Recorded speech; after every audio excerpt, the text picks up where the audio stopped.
Espacio promocional y publicitario. Esta es la revista de opinión Democracia. Seriedad y credibilidad en todas partes.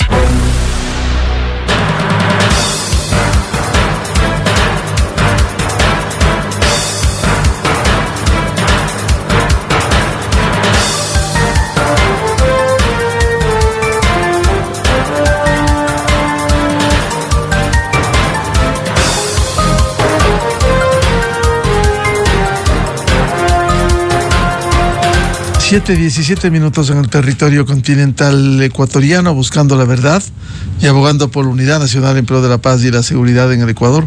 Queremos dar la bienvenida a los siguientes invitados de la revista de Opinión Democracia: el asambleísta Adrián Castro de ADN, y también está invitado el asambleísta independiente Rafael Dávila. Les invitamos para analizar algunos temas de interés vinculados con la coyuntura, como la crisis eléctrica que vive el país, la crisis por la inseguridad, y en medio de esto, este jueves se ha convocado a las 9 horas para debatir sobre el juicio político a la ministra del Interior, Mónica Palencia. En medio de estas condiciones que vivimos, tratar de sacar partido dentro de un proceso electoral, cuando se lleva a cabo estas acciones contra la delincuencia organizada, tratar de llevar a juicio y tratar de censurar y destituir a la ministra del Interior, como señalo, en condiciones complejas. Hablaremos también sobre la reforma parcial a la Constitución, que ha sido autorizada su debate, su trámite, por parte de la Corte Constitucional, que de manera unánime se pronunció en este sentido. Quiero empezar con el juicio político a la ministra del Interior. Dar la bienvenida al asambleísta Adrián Castro y al asambleísta Rafael Dávila. Asambleísta Adrián Castro, ¿qué debiera pasar en la Asamblea Nacional cuando no hubo los votos suficientes en la Comisión de Fiscalización y ahora se quiere que se resuelva en el Pleno de la Asamblea un juicio en donde, por un lado, dentro de la agenda que tiene ese sector político, buscar incluir un tema vinculado con la incursión en la Embajada de México para rescatar a un delincuente que tiene 2 sentencias condenatorias ejecutoriadas y que está en la cárcel? ¿Eso no complica la situación, el panorama de este juicio político? Buen día, asambleísta Castro.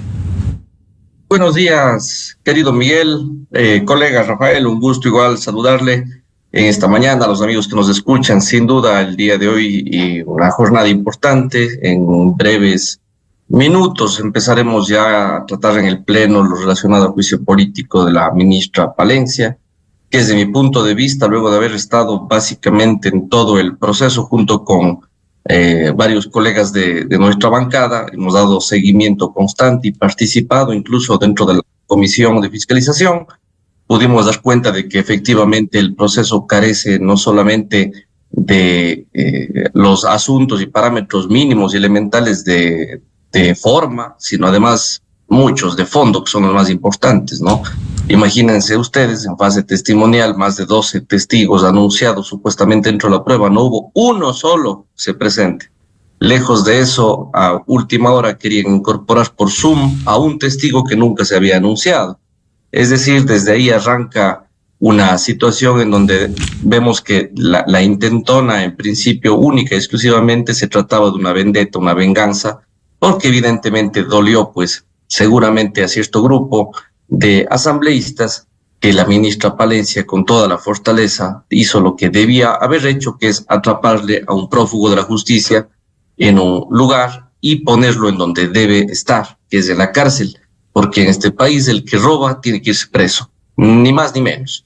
Entonces, claramente identificadas las intenciones, y por otro lado, evidentemente nuestra participación dentro de la comisión les había hecho notar de que ese intento de sacarle de la presencialidad hacia la virtualidad a la ministra también trajo muchos problemas.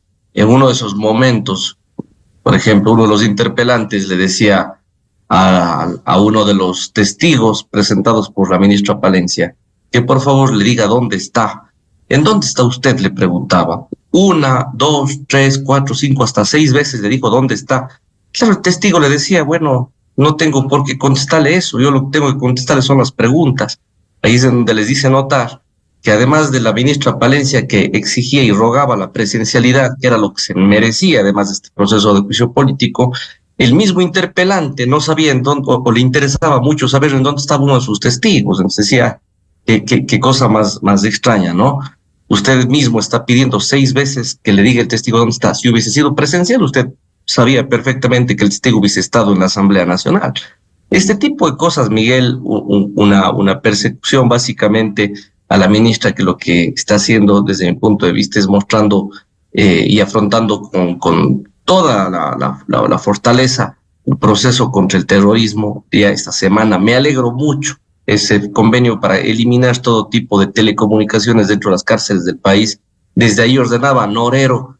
Ese es el peor ejemplo que tenemos en el país durante los últimos años, y eso se acaba. Este tipo de cosas le molestan y le incomodan a una agenda, a un grupo de personas que seguramente conviven en el ecosistema del caos. En época electoral les conviene, ¿no? Entonces, que el país vuelva al caos, ese es el mejor escenario o ecosistema en donde podrían convivir dentro de un proceso electoral. No les importa que el país sucumba, que el país esté en el piso para poder salir adelante.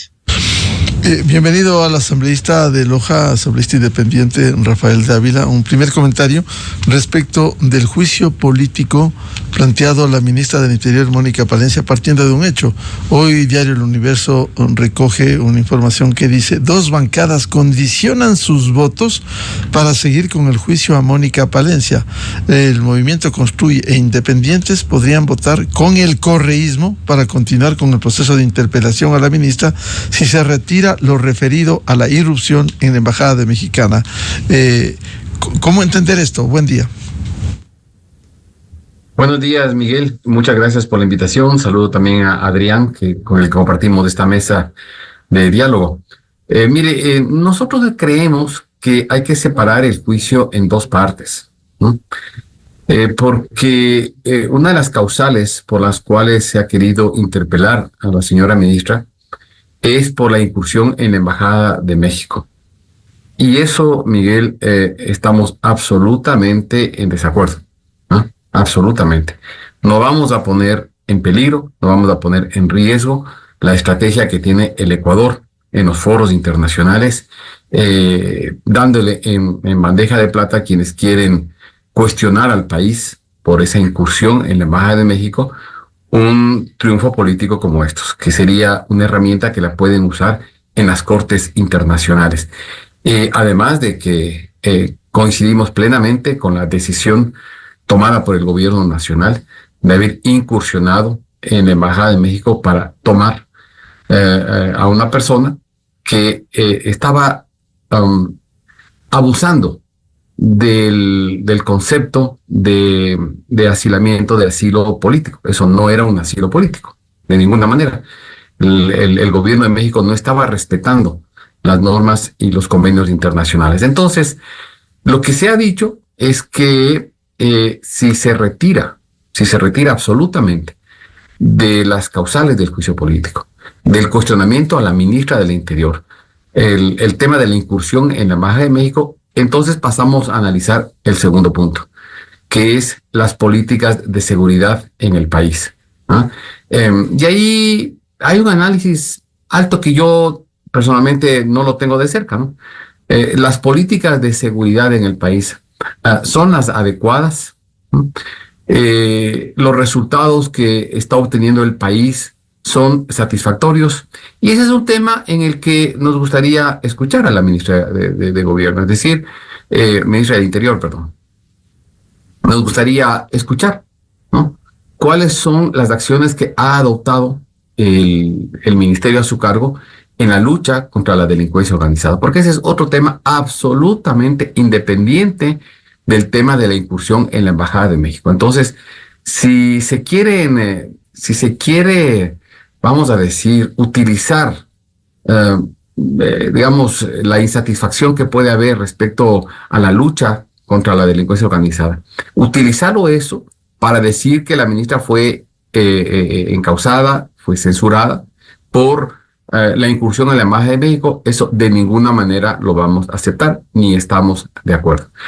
Pero si se aísla el tema y se plantea como causal para que eventualmente la ministra pueda ir al Pleno, porque no se olvide, además quisiera aclarar, hoy día no se va a censurar, no se va a tomar una decisión respecto a una eventual censura. No, de ninguna manera.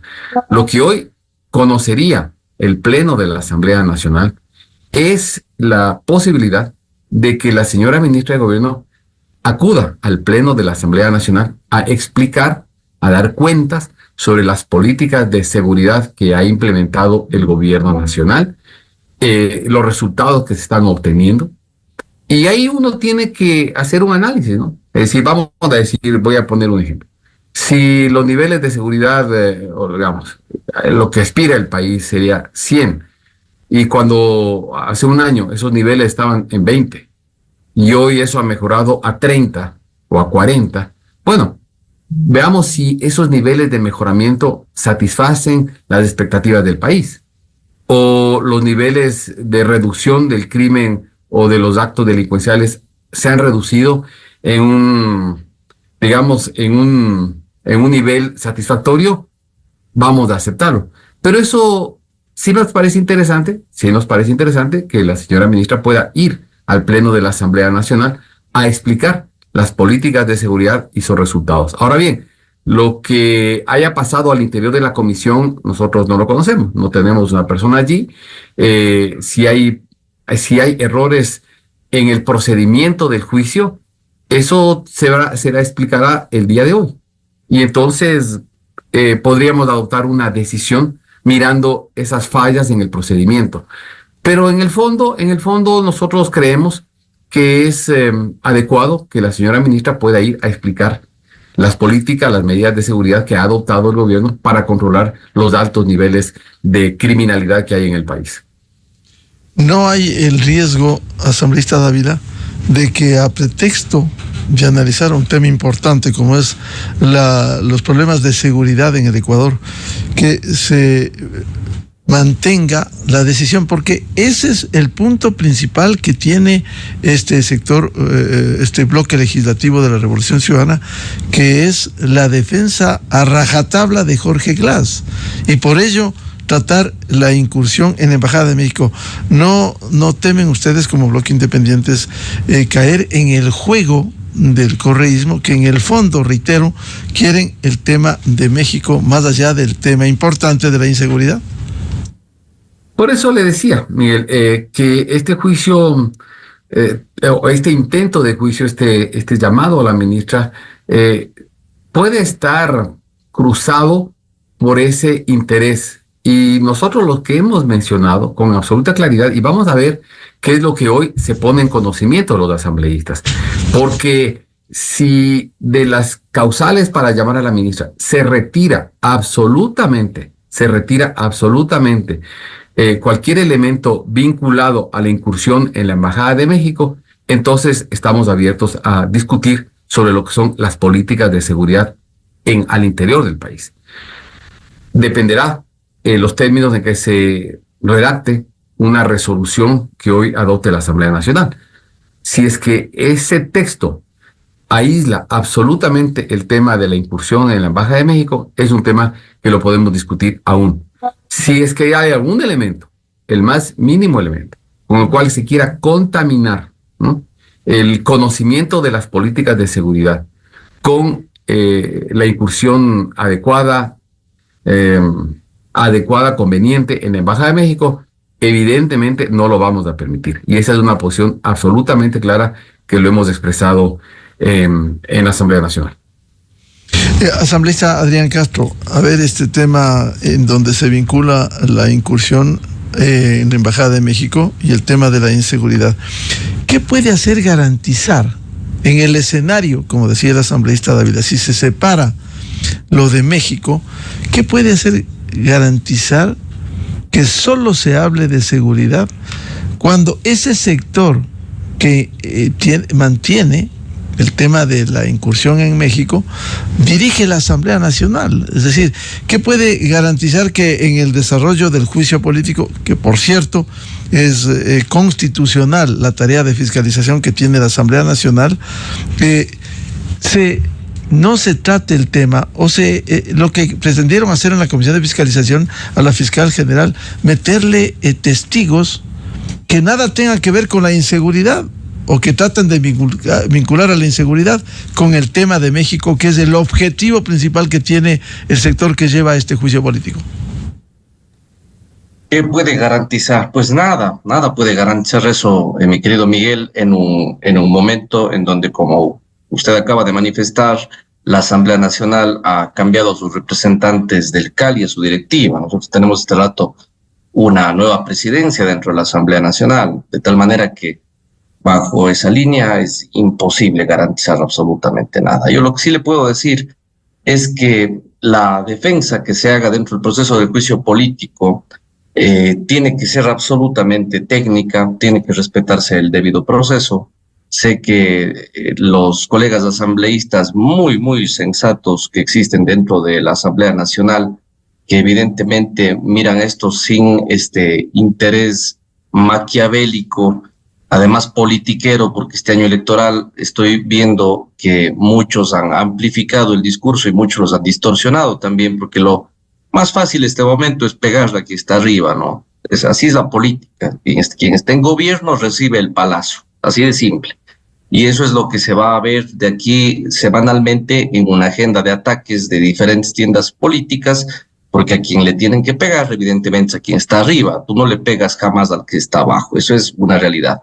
Y lo otro es que hay que dejar una constancia clara de que en este proceso sí hay una mezcla, hay una fanesca de temas que se han puesto dentro del asunto. Por un lado, clarísimo, absolutamente claro, un tema que es esta vendetta por haberle sacado a Glass de la Embajada de México y haberle metido en la cárcel. Le acusan a la ministra de que le metió preso a Glass, entonces venga y le pongo juicio político. Y por el otro lado, hay esta interpelación por los temas aparentemente o supuestamente de que no se ha cumplido con el plan de seguridad, etcétera, etcétera, cuando la ministra llevó no solamente datos certeros, llevó todos sus testigos, pero además demostró que dentro del periodo de su gestión hay una disminución efectivamente en homicidios inintencionales de más del 20%. Y eso significa que con pruebas, con estadística, con sustento además de cifras de la Policía Nacional, se ha visto aquello. De hecho, se pudo demostrar en una de sus presentaciones que el nivel de confianza en el sistema judicial, dadas las acciones de otra mujer valiente, Diana Salazar, que es otra mujer que también les cae mal. Hoy día vamos a ver las posiciones, Miguel, acuérdese de lo que le estoy diciendo, porque les cae mal Diana Salazar, les cae mal Mónica Palencia, y probablemente les caerá mal a algunos jueces honestos que sí los hay en el país. Los que sí les caen bien, Miguel, son los Wilman Teranes, porque a Wilman Terán le salvaron nomás del juicio político. Así es la cosa. No tuvieron empacho en traerle a Muentes y hacerlo cara a cara con la fiscal en una de las comisiones.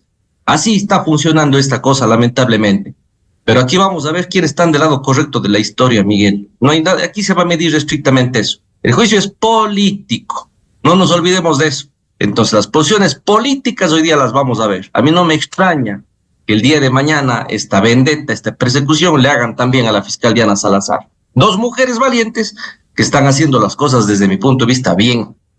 Ya van a destrozar pues los sembríos de coca. Ayer uno de los medios nacionales digitales mostraba no solamente al Ecuador, sino al concierto internacional la siembra de coca que está pasando acá en el país y que ahora se está yendo a destrozar. La destrucción de más de 46 proyectos mineros la semana pasada en mi provincia de La Suay, en el cantón El Sixi. Un golpe durísimo a la minería ilegal, de donde se arman justamente los grupos narcodelictivos. Es la política que está adoptando el gobierno. Ahora, si eso no les gusta y quieren volver a ese caldo de cultivo en donde les gusta estar haciendo politiquería, cuando les gusta el país caotizado, porque es el mejor momento para estarle insultando al presidente, entonces hoy día vamos a medir todo eso, querido Miguel. Asambleísta Rafael Dávila, ¿qué hace garantizar? El planteamiento de ustedes ha sido que se quite el tema de México Y si resuelven quitar, ¿qué les hace garantizar de no ser engañados en el proceso? Se dirá que no, hay que versar sobre materia del juicio político, pero hacer lo que quieren en medio de un proceso electoral, hacer el escándalo, hablar del tema, aun cuando no se pretenda censurarlo por eso, y caer ingenuamente en manos de lo que quieren hacer quienes dirigen la Comisión de Fiscalización y quienes dirigen la Asamblea Nacional.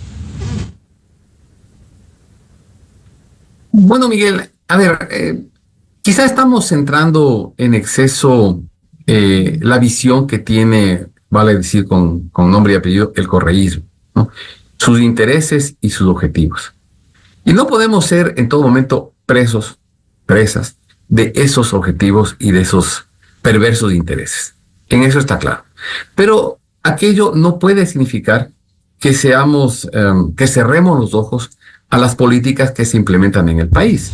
Es decir, tenemos legítimo derecho a conocer qué se está haciendo en materia de reducir los niveles de delincuencia, de reducir los niveles de criminalidad, cuáles son las acciones que se han adoptado. El famoso Plan Fénix, ¿existe o no existe? El gobierno está adoptando medidas que al país le permiten ir recuperando sus niveles de tranquilidad. ¿Cuál es el nivel actual que tiene el Ecuador en materia de violencia y criminalidad, digamos, en un análisis comparativo con el resto de países? Ya el Ecuador puede seguir apoyando esta política porque nos conduce a niveles de tranquilidad en un determinado tiempo, porque es lo que el Ecuador tiene que recuperar. Obviamente a todos nos da angustia, Miguel, y seguramente a quienes miramos el país. ¿Qué está pasando, por ejemplo, vamos a decir un sector, el sector del turismo? ¿Acaso hoy la gente se desplaza con cierto nivel de seguridad a diferentes lugares del país, a las costas ecuatorianas?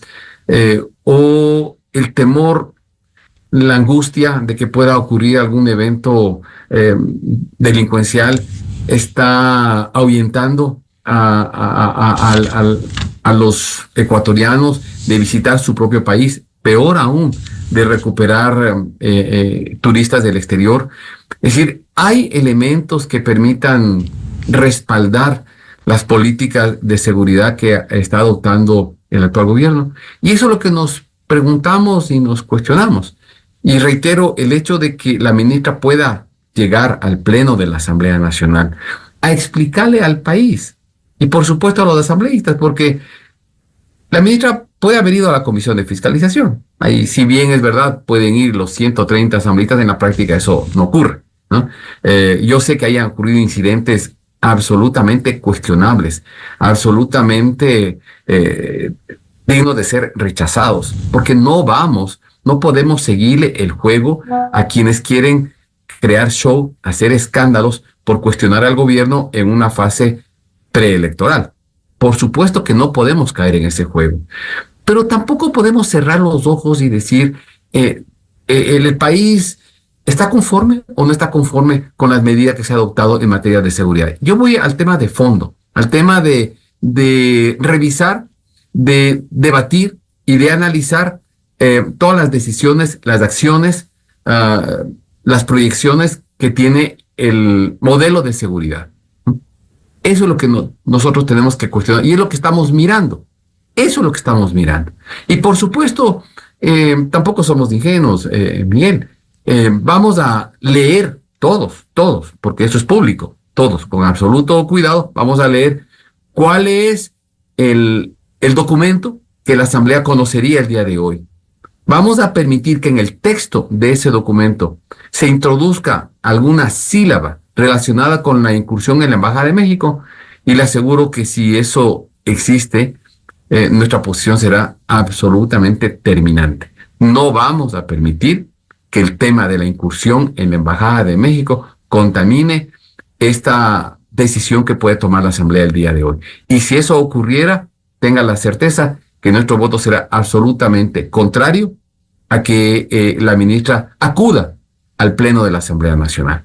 Pero si el planteamiento es que la ministra vaya al Pleno de la Asamblea Nacional a explicar, a informar al país sobre todas las acciones adoptadas en materia de seguridad, ese es un tema en el que el país le interesaría conocer de primera mano, de la primera autoridad en materia de seguridad, qué se está haciendo, qué resultados han obtenido y cuál es la proyección en el corto y en el mediano plazo para que el Ecuador recupere los niveles de seguridad que necesita el país para no solo la tranquilidad de todos, sino para recuperar con mayor confianza la actividad comercial, la actividad económica, entre ellas la turística, por ejemplo, pero no solo la turística, ¿no?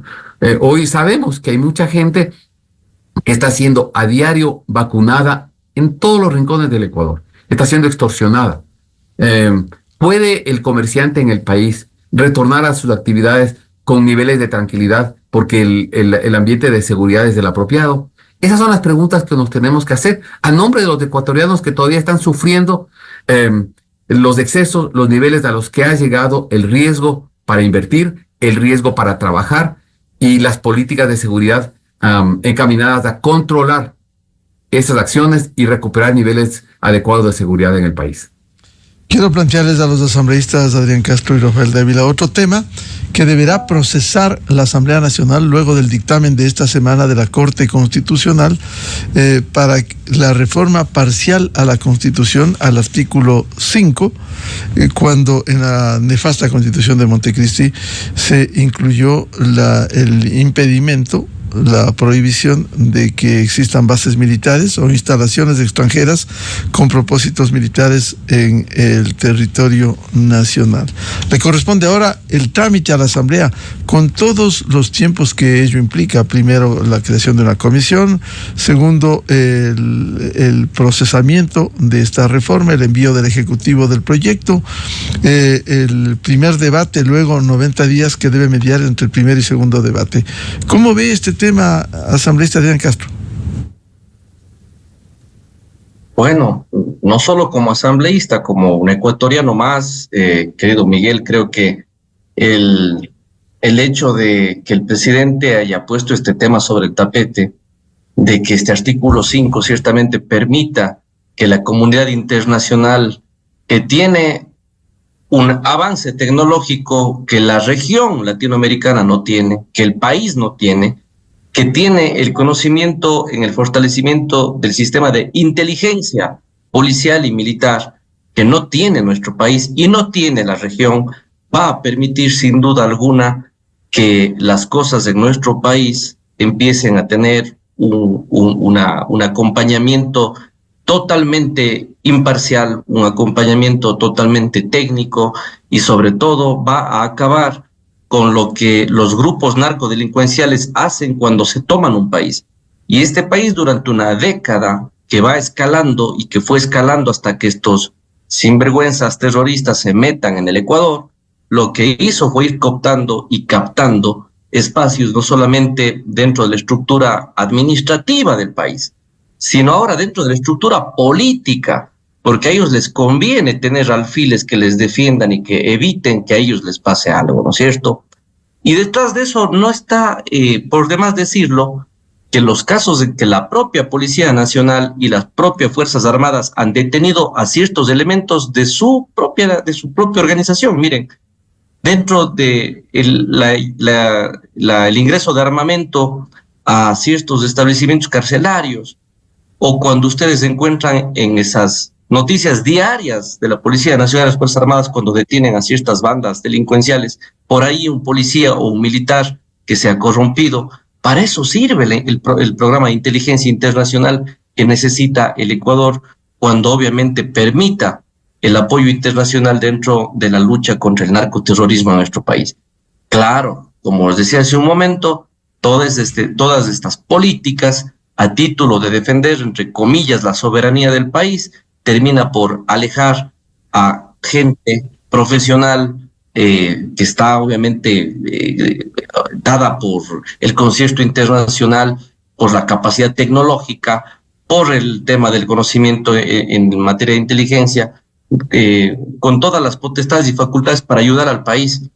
Y a algunos les va a molestar, por supuesto, pero yo estoy seguro, Miguel, Rafael y a todos los amigos que nos están viendo, que el 90% de ecuatorianos probablemente esté esperando con ansias de que finalmente llegue el apoyo internacional al país para evitar que las cosas sigan escalando. Pregúntele usted a algún ciudadano de Manabí, pregúntele usted a algún ciudadano de Durán, algún ciudadano de nuestra bella provincia de Esmeraldas y de otras provincias como El Oro, por ejemplo, que tienen alguna complicación en temas de grupos narcodelictivos que están ahí presentes y asentados en la minería ilegal, si es que no estarían contentos de tener el apoyo de un país que esté obviamente con todas las capacidades y potestades de poderle dar una mano al Ecuador en este sentido. Todos, ¿quién no le puede aceptar? Y quienes tienen esa tecnología le pueden apoyar. Miren la inversión que está haciendo este rato el propio Salvador, no necesariamente Estados Unidos, pero si es que viene el día de mañana la policía, las Fuerzas Armadas de El Salvador, que están este rato con una tecnología muy importante, se está viendo el día de ayer en un video de la nueva adquisición que se hizo allá, es importante. ¿Por qué no? La de Estados Unidos, las de Europa, que tienen todo esto para apoyar al país. Estamos esperando con ansias que transcurran esos 90 días y ojalá que tengamos ya próximamente en el país la posibilidad de reformar estos artículos que realmente le han complicado al país y que más bien ahora con estas decisiones vamos a ir dando un paso al frente, queridos amigos. Asambleísta Rafael Dávila, ¿qué piensa de lo que debe suceder con este trámite obligatorio que debe hacer la Asamblea Nacional por mandato de la Corte Constitucional respecto de la reforma parcial a la Constitución, artículo 5, sobre la ayuda militar extranjera? Miguel, yo recuerdo, seguramente usted aún más, cómo se aducía, cómo se tomaba el término de la soberanía nacional para querer justificar, allá en el año, me parece, 2009, la salida de la base de Manta. Pero al mismo tiempo habían entregado parte del territorio nacional a la incursión de las FARC en Angostura. Qué curioso, ¿no? Qué curioso cómo deploraban, según ellos, entre comillas, ¿no? El atentado a la soberanía nacional, el tener un puesto de avanzada en Manta. Pero al mismo tiempo habían entregado un espacio territorial para que allí descansen, operen dirigentes guerrilleros de las FARC. Mire usted cuánta hipocresía se usó en esos tiempos para querer justificar lo que era, está a las luces, lo que era una estrategia para facilitar, para hacerse de la vista gorda ante el paso de droga, el paso de tráfico por nuestro país. Bastaría, me encantaría, y estoy pidiendo información, le cuento justamente para cuando tratemos ese tema, cómo han evolucionado los descubrimientos, las capturas de droga y de sustancias estupefacientes en el país. ¿Qué pasó en esos años 2010, 2011, 2012, 2013? ¿Y qué pasó después? ¿No? Y seguramente vamos a ver diferencias apreciables en la lucha contra el narcotráfico.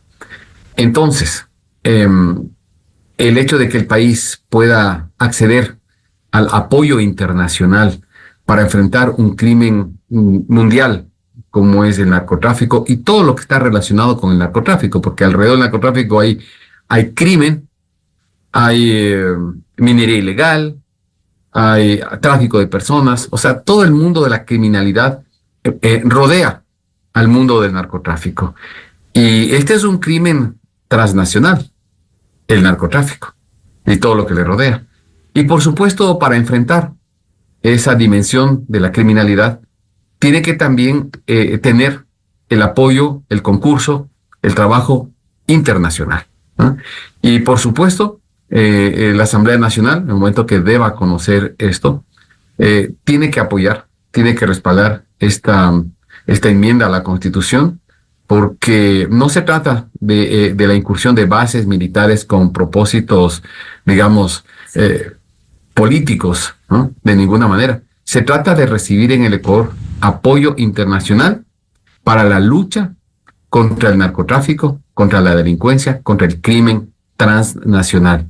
Y nos parece absolutamente pertinente, ¿eh? Y que dejemos de usar palabras simpáticas, palabras agradables al oído de muchos ecuatorianos, como tomarse el nombre de la soberanía nacional, cuando al mismo tiempo han estado entregados a grupos transnacionales, ¿no? Del crimen también transnacional. Entonces, me parece que es una reforma pertinente, me parece que es adecuado que el país pueda acudir al apoyo internacional, que pueda recibir apoyo internacional para la lucha de un crimen que también es internacional. Esa es la posición, Miguel, en este tema. No sé si alcance a seguir, porque a las 8 en punto nos quitan la luz aquí en la vivienda de mi madre, y si es que la condición nos permite, pues para seguir conversando, Miguel. Sí, una pregunta final por ahora que quiero formularles, asambleísta Adrián Castro. El tema de la crisis eléctrica, el tema de la decisión del gobierno de la eliminación de subsidios a mineras y el trámite del proyecto urgente en materia económica que se está haciendo en la Asamblea Nacional y que debiera responder a las inquietudes nacionales. ¿Cómo va este proceso y cuál debe ser el desenlace final? Bueno, era necesario, Fernando, que se eliminen estos privilegios, si usted quiere, subsidios al consumo de energía de las grandes mineras a gran escala de este país. Ponía la semana anterior, el día jueves, en el tapete de la discusión que teníamos justamente sobre este particular y lo que se puede hacer para coadyuvar a mejorar el tema eléctrico en el país por esta sequía, que realmente es una cosa impresionante. En el sur lo sentimos con más fuerza, créame, ahí nacemos rodeados de 4 ríos, los cuencanos, y ver que realmente los ríos básicamente están en piedras, cosa que nunca se ha visto, nos permite dimensionar lo que estamos pasando. Pero ponía en el contexto aquello porque 2 mineras consumen más de 120 megavatios, es decir, todo lo que consume la ciudad de Cuenca, todo lo que consume una ciudad en energía, 2 proyectos mineros. ¿Cómo puede ser esto posible? Pero además, haciendo un peo de información, reviso uno de los contratos y resulta que el contrato con Ecuacorrientes, por ejemplo, dice claramente una de sus cláusulas, me parece que es la 2,11, que tienen que haber construido su propia central energética en un campo llamado Santa Cruz. Entonces, no se hace esto y lejos de aquello cogen la energía de nuestro sistema de transmisión interconectado nacional y se benefician de una tarifa de 5 centavos, cuando nosotros, los comunes y corrientes de este país y los ciudadanos de a pie, lo que hacemos es pagar en nuestros hogares entre 5 y 60 y pico de centavos. Entonces, no es así nomás la cosa, ¿no? Lo que hizo el presidente Noboa es correcto, es quitarle estos privilegios a las mineras y decirles, aquí hay que darle privilegio necesariamente a la población ecuatoriana, estamos atravesando por época crítica, se acabaron los subsidios y entiendo que el día de ayer, según escuché de la ministra, se había pedido que se desconecten del sistema nacional, porque nosotros estamos este rato bajo una condición complicada en el país y la Constitución es clara cuando habla de la soberanía energética nacional. Acuérdense que desde el año 2008 nuestra Constitución desarrolló plenamente los conceptos de soberanía alimentaria y soberanía energética. Y la soberanía energética tiene que prevalecer sobre cualquier cosa en este sentido. Lo otro, pues, felicito también que dentro del proyecto actual, económico urgente, porque ayer estuve básicamente todo el día dentro de la comisión, en horas de la mañana del día martes presenté un aporte a la ley que presentó el presidente Noboa para fortalecerlo aún más. Y en este estamos incorporando precisamente que se acabe todo tipo de subsidio o apoyo económico a los grandes proyectos o proyectos de gran escala que tienen toda la posibilidad de contar con su propia provisión energética. Eso por el un lado. Y por el otro lado, estableciendo una cláusula transitoria para que se analicen los últimos 15 años de estos proyectos, ¿no es cierto?, de gran escala a nivel nacional. Y si es que no se ha cumplido con esos contratos, pues tomar las cartas en el asunto, que en materia hay cómo hacerlas cuando usted incumple un contrato, por un lado, y por otro lado, que evidentemente estas condiciones a futuro se apliquen para todo proyecto en el país, para todo proyecto a gran escala, porque definitivamente si es que no se cuenta con sus propias plantas centrales, eso termina afectándole al sistema de transmisión interconectado nacional. Yo espero que el proyecto salga de la mejor manera. Ayer me dio mucho, ¿qué les puedo decir? Ánimo de la mañana, haber visto cómo los colegas asambleístas, siendo de diferentes bancadas, debatían muchísimo el proyecto. Me gustó que en ese ambiente democrático empiecen a tomar las cosas en serio.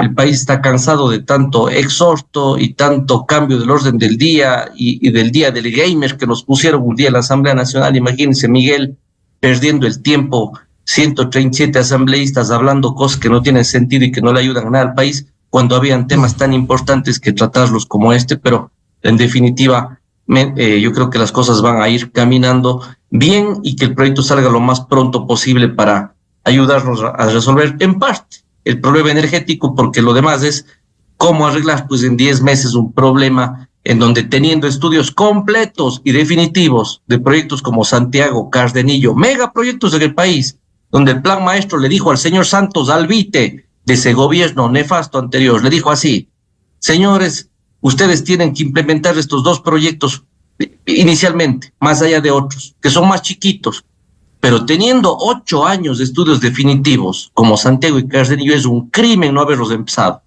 Entonces vamos hablando de sus temas también, y en su momento, Miguel, le traeré a usted alguna primicia, porque ya tengo en mis manos, solo me faltan 2 temas más para revelarle al país los temas de corrupción, porque entiendo que ha habido también unas mamas luchas dentro del sector eléctrico, y a usted le voy a dar esa investigación, como siempre me ha caracterizado. Cuando fiscalizo las cosas, los hago bien, finalizo, y luego estoy en los medios de comunicación revelándole al país cómo han manoseado ese sistema nacional de energía, todo lo que han hecho en SELEC y otras instituciones. Ya va usted a ver en su momento cómo le acaba el sector eléctrico. Así que esperemos que transcurran pronto los 90 días. Habrá un momento de eso. Asambleísta Rafael Dávila, a ver la respuesta que debe dar la Asamblea en este momento de crisis eléctrica con el proyecto urgente en materia económica. Miguel, el país necesita ir corrigiendo defectos que vienen desde años pasados, ¿no? Me parece a mí una barbaridad haber puesto en la Constitución de la República que en los sectores estratégicos no se admite inversión privada. Eso es uno de los daños enormes que le hemos hecho al país, porque evidentemente enfrentar la gran demanda energética que tiene el país, los crecimientos anuales que en la demanda de energía se tienen, demanda el aporte de todos, el concurso de todos. Y creer que solo el Estado, que solo el sector público debe incursionar en la inversión para generar electricidad en el país es un gravísimo error. Esto nos ha llevado a la situación a la que nos ha llevado. No es solamente eso, por supuesto, pero es parte del problema. Yo comentaba hace unos días, Miguel, ¿qué más estratégico que la salud de los ecuatorianos? ¿Acaso no es estratégico cuidar la salud de los habitantes de un país? ¿A alguien se le habría ocurrido decir que es prohibida la inversión privada en el sector de la salud? A nadie, ¿verdad? O lo propio en la educación. ¿Qué más estratégico para el desarrollo de un país como la educación? ¿A quién se le podría ocurrir decir que es prohibida la inversión privada en el sector de la educación? Pero acá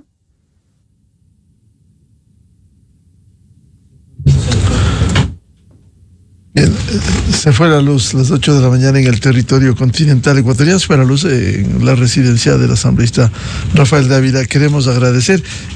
Seguiremos hablando de estos temas vinculados con las tareas de legislación y de fiscalización que tiene pendiente la Asamblea Nacional. Muchas gracias al asambleísta Adrián Castro y al asambleísta Rafael Dávila por su participación en la revista de Opinión Democracia. Muy buen día.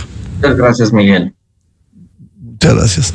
8 de la mañana en el territorio continental ecuatoriano. Vamos a una pausa y ya volvemos. Tenemos previsto un diálogo con el académico y experto en temas de seguridad, doctor Daniel Pontón, y el ex secretario de Seguridad, general Wagner Bravo, sobre la presencia, el cultivo de coca en el Ecuador. Se ha hablado por un informe del gobierno de Estados Unidos de 2.000 hectáreas. Bueno, ¿qué debe hacer el país frente a esta situación? Ya volvemos. Desde 1984 con Gonzalo Rosero. La revista de Opinión Democracia. Siempre líderes, siempre confiables. Enseguida regresa.